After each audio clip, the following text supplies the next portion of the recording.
우리 서로 이렇게 인사하면서 말씀 들었으면 좋겠습니다. 참 잘 오셨습니다. 예수님 안에서 좋은 일이 일어납니다. 오늘 저는 본문의 말씀을 가지고 서로 돕고 섬김이 복이 되는 교회라는 제목으로 함께 말씀의 은혜를 나누려고 그래요.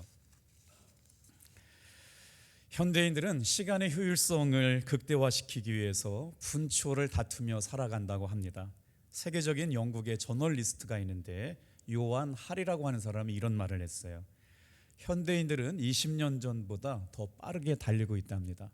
그리고 더 빨리 말하고 있고 잠을 좀 더 줄이고 있대요. 한 케이블 TV 방송국에서 영화나 드라마를 보는 사람들을 조사를 했는데 정상 속도보다 훨씬 더 빠르게 보는 사람들이 구매자의 39%, 스킵 기능이라고 하거든요. 영화 다 볼 시간이 없어요. 드라마 다 볼 시간이 없어가지고 빨리 보는 거죠. 시간을 아끼려고 하는 사람들의 노력이라고 하는 거예요.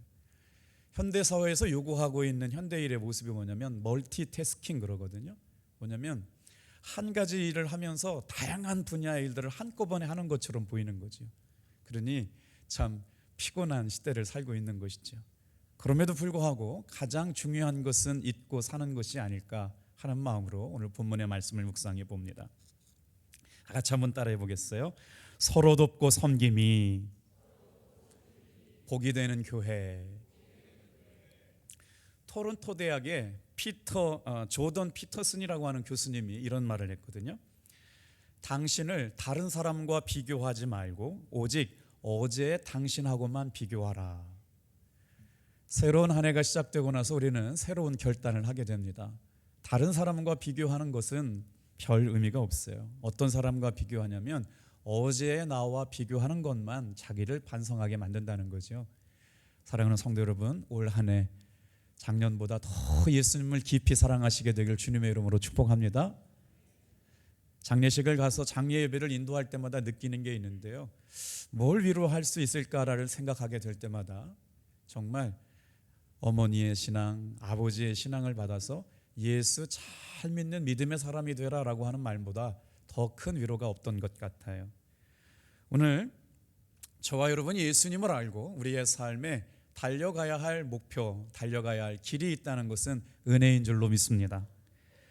목회를 하다 보면 이런 사람들을 만나게 되는데 안 될 것 같은데 그 사람이 들어가면 되는 일이 있어요.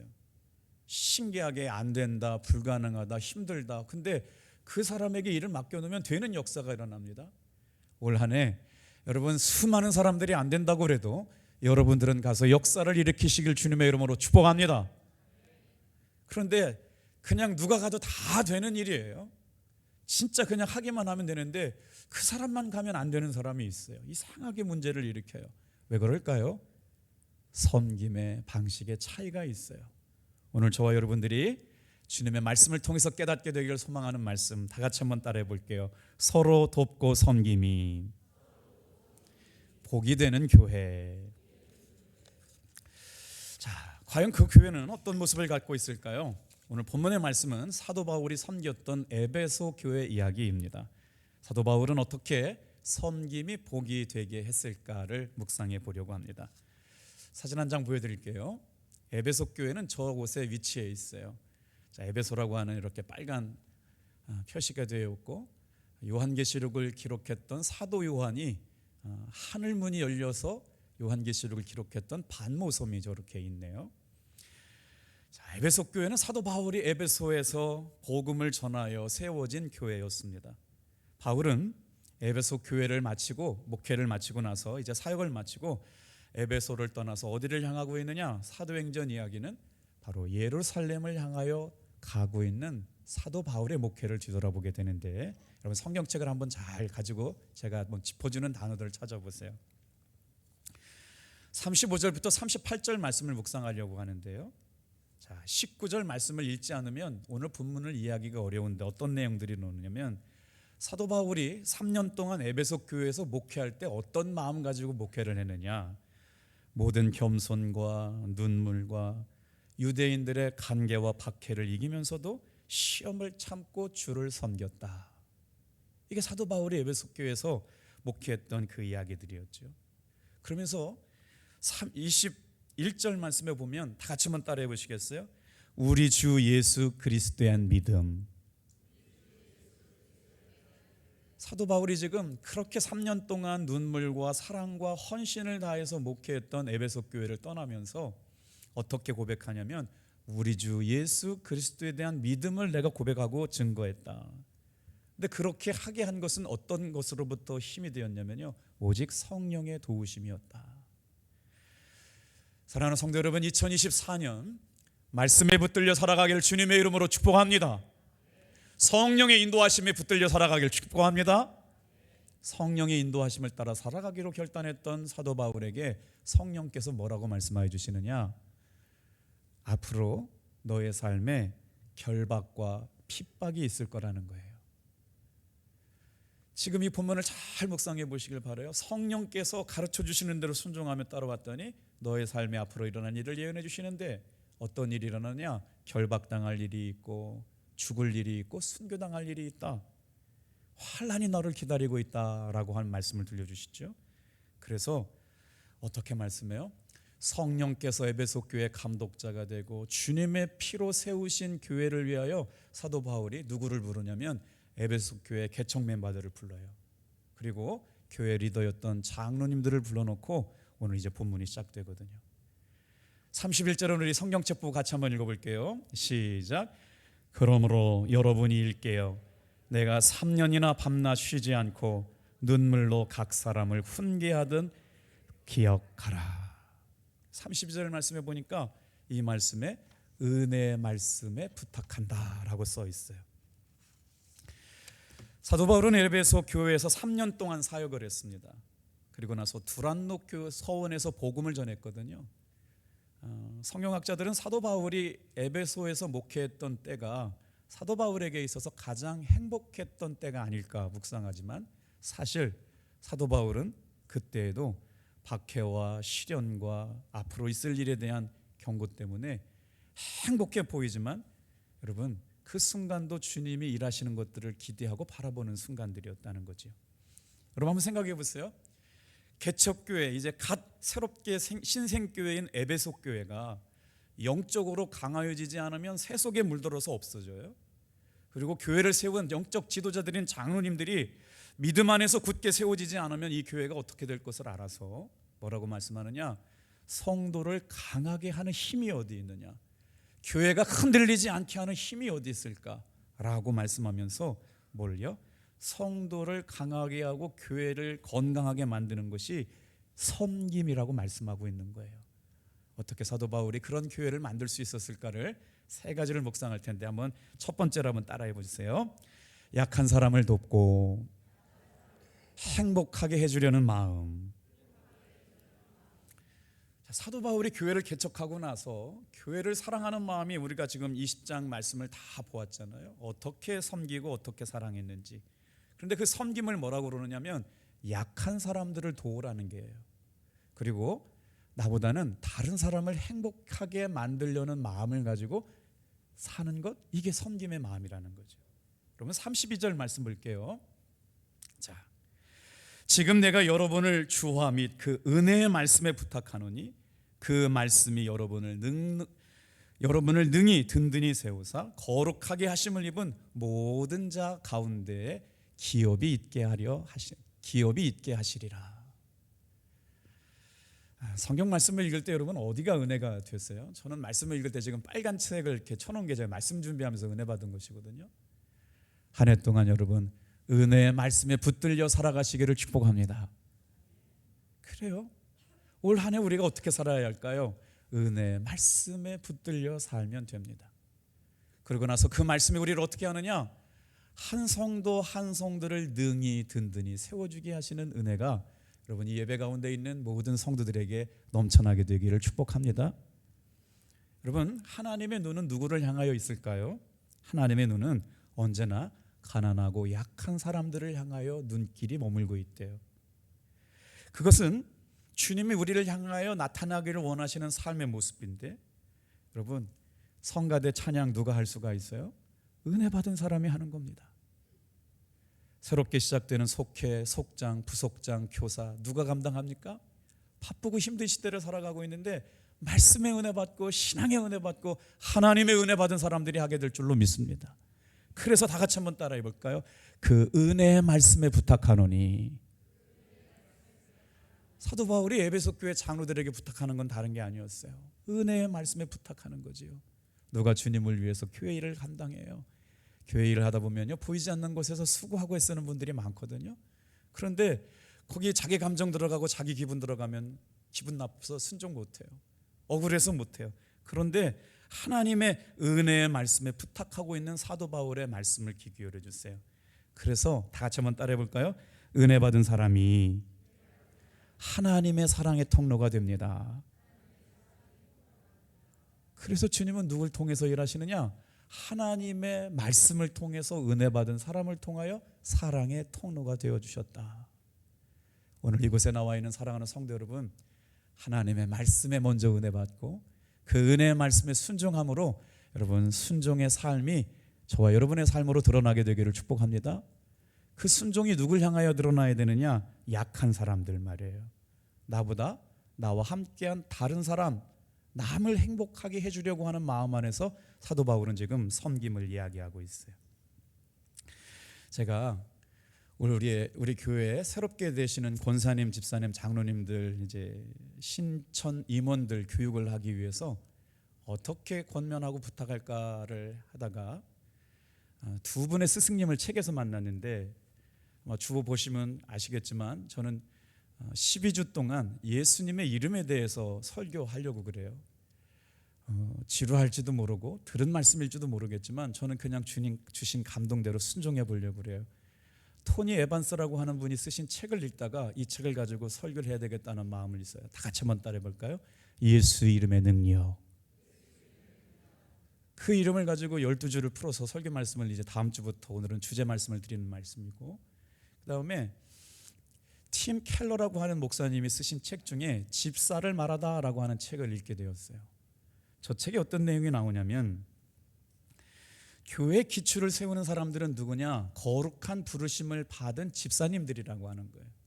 집사님은 마치 권사가 되기 위한 전 단계, 장로님이 되기 위한 기초 단계가 아니라 하나님은 거룩한 직분으로 집사님을 부르셨다고 말씀하고 있어요.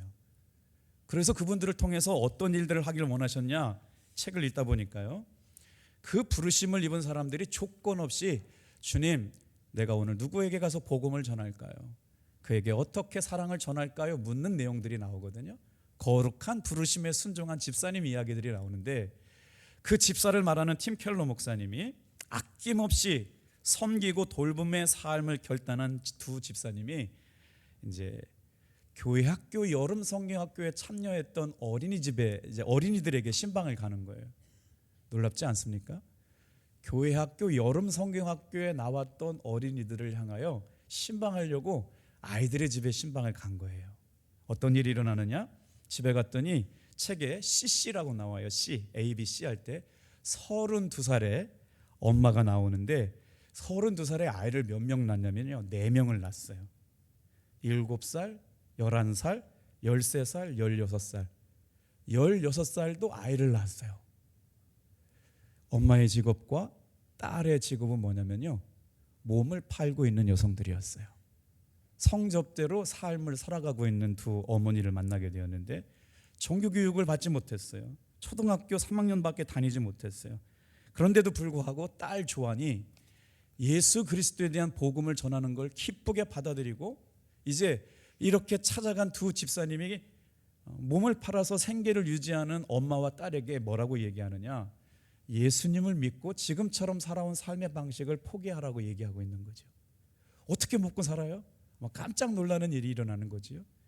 그런데 보니까 아빠는 연락되지 않고 있어요. 가족들은 가족을 부양할 능력이 없기 때문에 정말 놀랍게 성매매를 통해서 삶을 이어가는 그들에게 두 집사님이 우리 주 예수 그리스도를 믿으면 그 은혜를 통하여 놀라운 삶의 변화가 일어날 거라고 복음을 전하고 있는데요, 이 모습이 정말 주님이 원하시는 집사님의 모습이라면 여러분 성경을 잠깐 한번 살펴보시겠어요? 35절 말씀 같이 한번 큰 소리를 읽겠습니다. 시작.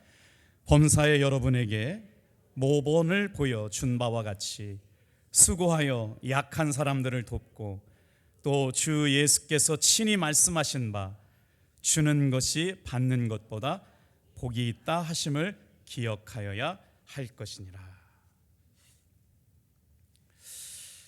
자, 오늘 이 말씀을 묵상하는 가운데 이런 생각이 들어요. 사도 바울이 지금 첫 번째 섬김을 뭐라고 말씀하고 있냐면 약한 사람을 도와라.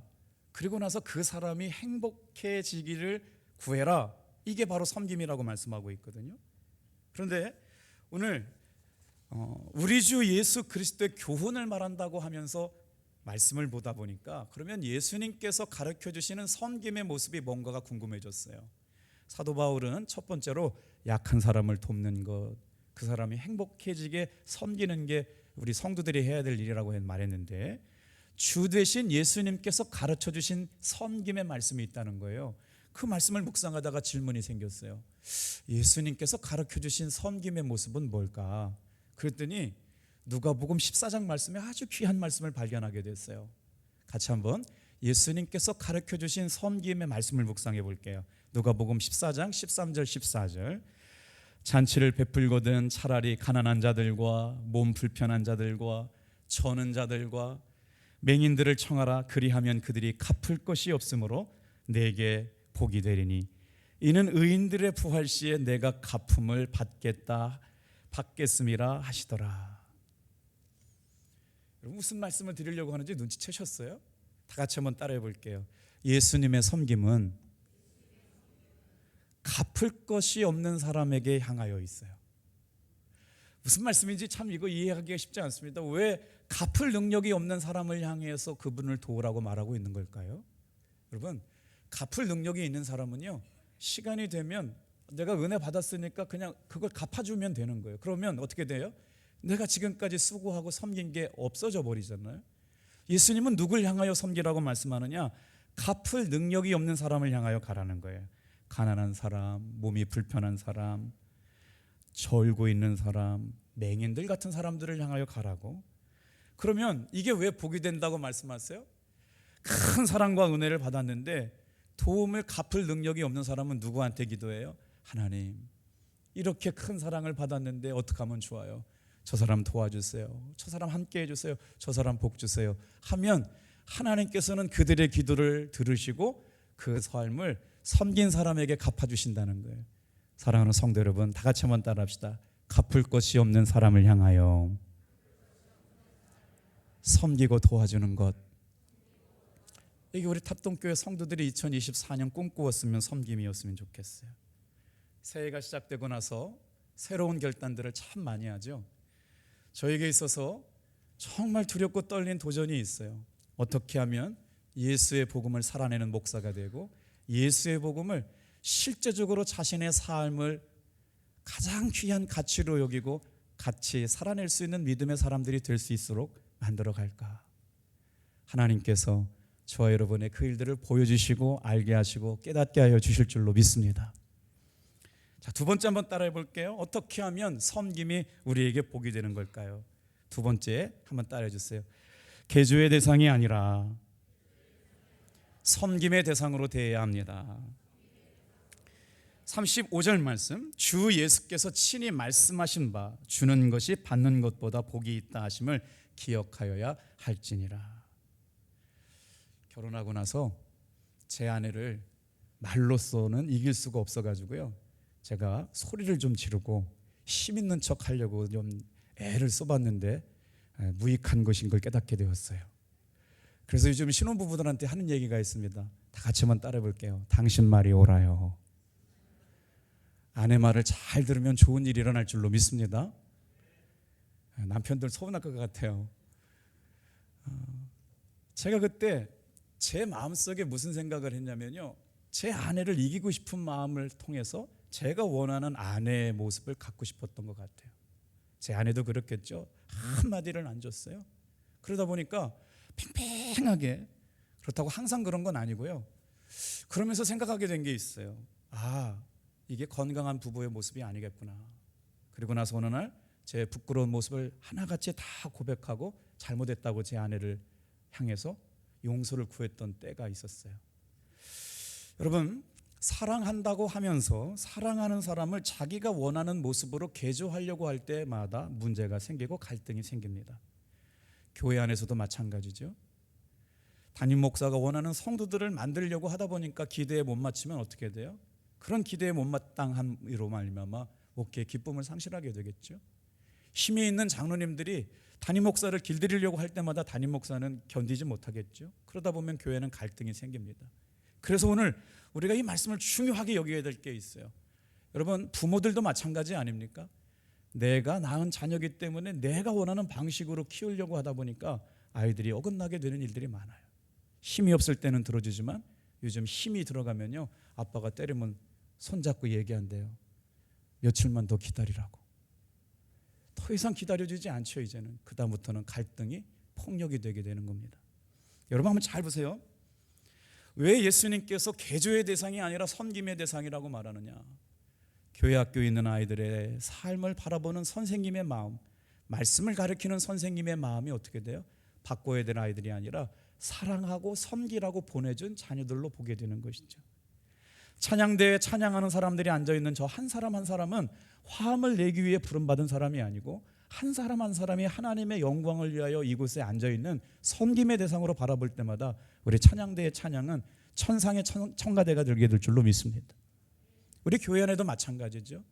내 눈에 맞지 않는 사람이 있고 내 기준에 맞지 않는 사람이 있고 내 기대에 부응하지 않는 사람들이 있을 때마다 우리의 눈이 어떻게 닦여져야 되냐면 그 사람을 바꿔서 고쳐 쓰는 것이 아니라 그럼에도 불구하고 그 사람을 사랑의 대상으로 섬기라고 저와 여러분을 한 교회에서 만나게 하신 줄로 믿는 분만 크게 아멘 하실까요? 30점. 할렐루야. 오늘 이 말씀을 잘 귀 기울여 보세요. 나는 지금 성도를 개조의 대상으로 보고 있는가, 섬김의 대상으로 보고 있는가? 나는 지금 남편을 개조의 대상으로 보고 있는가, 섬김의 대상으로 보고 있는가? 내 자녀들 섬김의 대상으로 보지 않고 있다면 오늘 이 말씀을 통해서 사랑한다면 개조의 대상이 아니라 섬겨야 할 대상으로 바라보게 될 때 여러분 변화가 시작되고 은혜가 시작되게 될 줄로 믿습니다. 진화론의 찰스 다윈이 임종을 하게 될 때 그 모습을 지켜보고 있던 사람이 찰스 다윈이 들고 있는 책을 보았답니다. 여러분 놀라운 역사가 아닐 수가 없어요.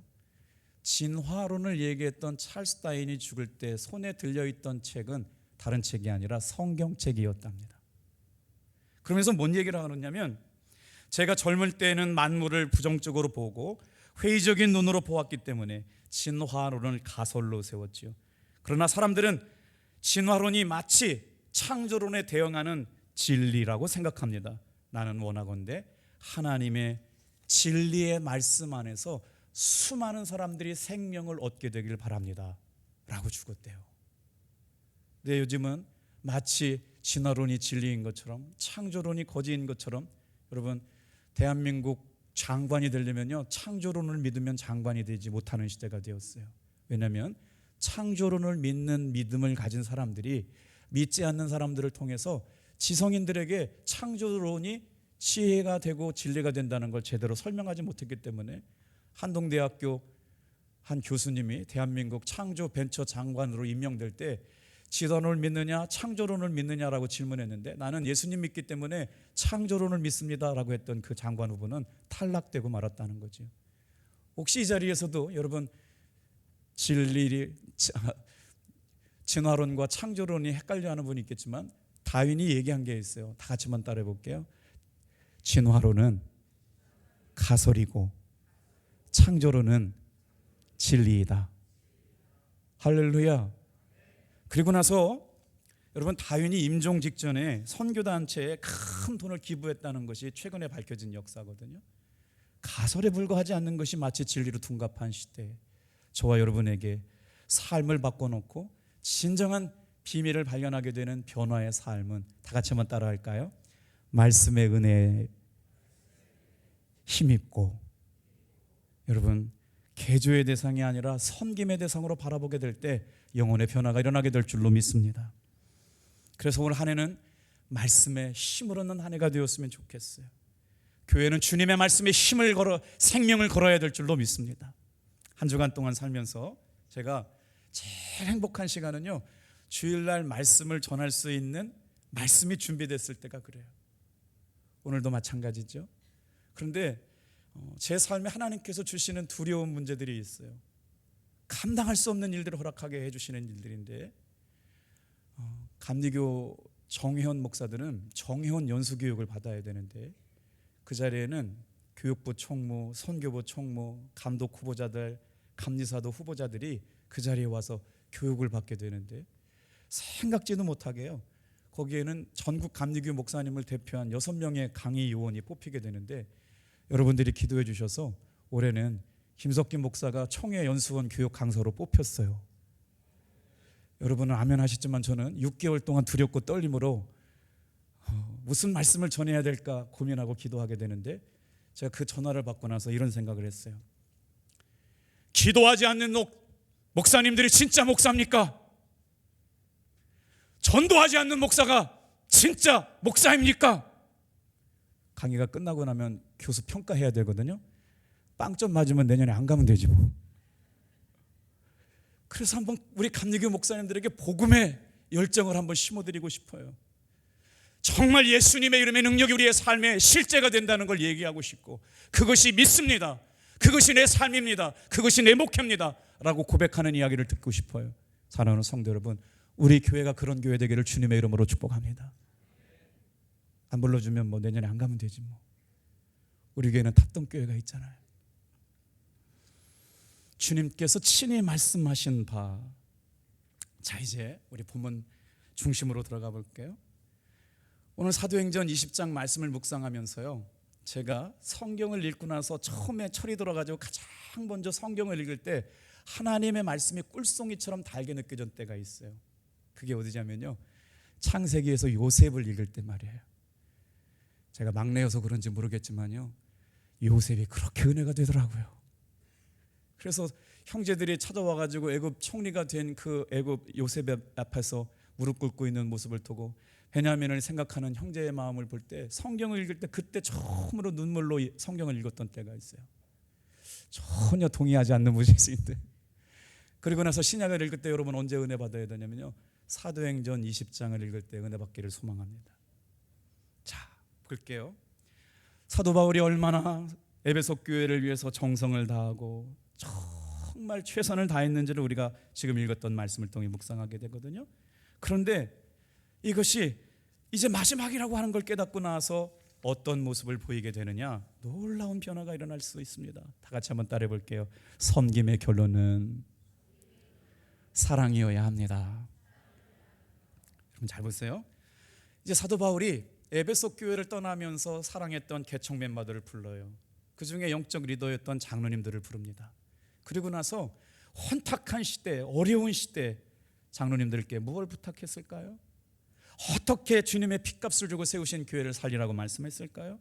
사랑하는 자녀와 같은 양떼들을 남겨두고 사도 바울은 성령님의 부르심 앞에 어디를 향하여 가느냐? 여러분, 성령님께서 결박이 있는 곳, 죽음이 기다리고 있는 것, 환난이 기다리고 있는 걸 가르쳐 주셨음에도 불구하고 사도 바울은 에베소를 떠나서 예루살렘 길로 올라가게 되는 부분이 사도행전 20장이거든요. 그때 사랑하는 장로님들과 나눴던 사도 바울의 목회 이야기가 35절, 38절까지인데 35절 읽었으니까 36절 같이 한번 읽어볼게요. 시작. 이 말을 한 후 무릎을 꿇고 그 모든 사람들과 함께 기도하니. 무릎을 꿇고 함께 기도했다. 보기 드문 장면이네요. 다른 목사님이 장로님들과 함께 무릎을 꿇고 기도하고 있네요. 우리가 잃어버린 모습 아닐까요? 진짜 우리가 회복해야 될 모습 아닐까요?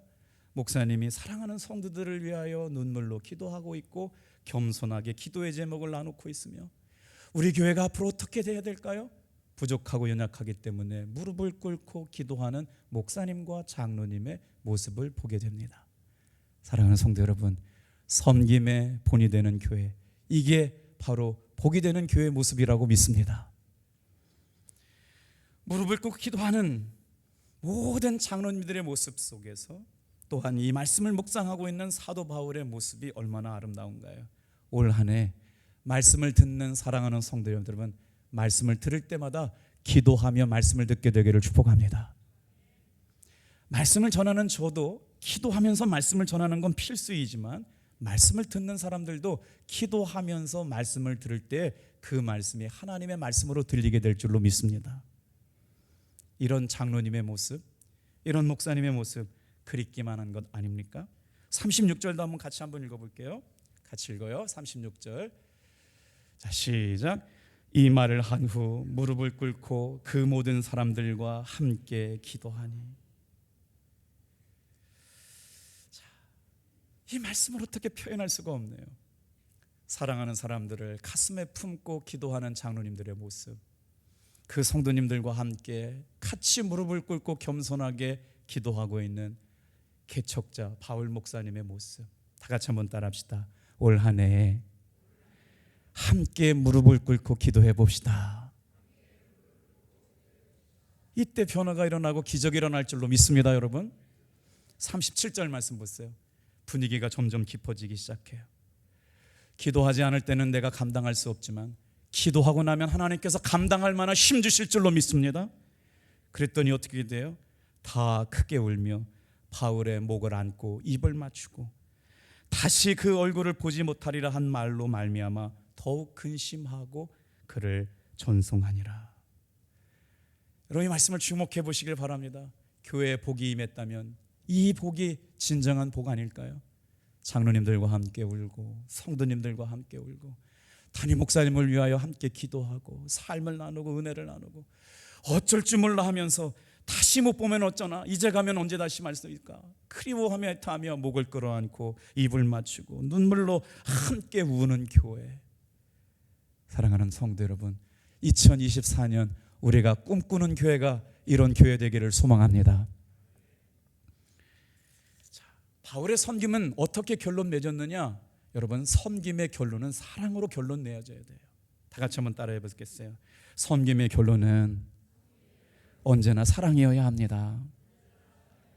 사도 바울이 3년 동안 에베소 교회에서 목회했던 사역의 열매가 지금 35절부터 36절까지 38절까지 눈물 없이 보낼 수 없는 그 아름다운 광경으로 열매 맺게 되었다는 거죠. 여기서 무엇을 느낄 수 있을까요? 사도 바울이 교회를 어떻게 섬겼을까? 성도들을 얼마나 사랑했을까? 그리고 그들을 위하여 한결같이 얼마나 많은 시간들을 눈물로 기도했을까가 절절하게 느껴집니다. 다 같이 한번 따라해 볼게요. 무릎을 꿇고 기도하니. 어떻게 이런 역사가 일어났을까요? 사도 바울에게 있어서는 이 시간이 하나님께서 나에게 주신 마지막 기회라고 생각했기 때문에 그렇습니다. 오늘 여러분, 올 한 해 여러 가지 주님께서 맡겨주신 직임들이 있어요. 찬양대, 아이들을 가르치는 교사, 또 속회를 섬기는 속장님, 주방을 섬기는 일들, 보이지 않는 곳에서 애쓰고 수고하는 주차위원들. 사도 바울이 지금 에베소 장로님들과 함께 권면하고 있는 것, 다 같이 한번 따라하겠습니다. 이것이 나에게 마지막 주신 기회. 사도 바울이 섬김을 부탁할 때 이렇게 부탁하고 있는 거예요. 다시 얼굴을 보지 못하리라 한 말로 말미암아. 누가 가르쳐 주신 걸까요? 성령님께서 사도 바울에게 가르쳐 주신 거예요. 이제 에베소 교회를 떠나면 다시 만날 수 없다는 걸 알게 됩니다. 핍박이 기다리고 있습니다. 감옥살이가 기다리고 있어요. 순교의 자리가 기다리고 있는데 고난의 기다림을 알면서도 장로님과 입맞추고 포옹하고 함께 무릎 꿇고 기도하고 울며 석별의정을 나누면서 주님의 핏값을 주고 세우신 에베소 교회를 건강하게 세워달라는 권면의 말씀을 떠나 예루살렘으로 향하고 있는 사도 바울의 모습을 보게 됩니다. 오늘 이 모든 일이 다 같이 한번 따라해 보겠습니다. 우리 주 예수 그리스도에 대한 믿음. 올 한 해 예수님을 사랑하는 마음과 예수님에 대한 믿음이 깊어져 가기를 주님의 이름으로 축복합니다. 그래서 뭐라고 말씀해요? 우리 24절 말씀 같이 한번 읽어볼게요. 시작. 나야 달려갈 길과 주 예수께 받은 사명 곧 하나님의 은혜의 복음을 증언하는 일을 마치려 하면은 나의 생명조차 죽음도 귀한 것으로 여기지 아니하노라. 여러분은 주님께 무슨 사명을 받으셨나요?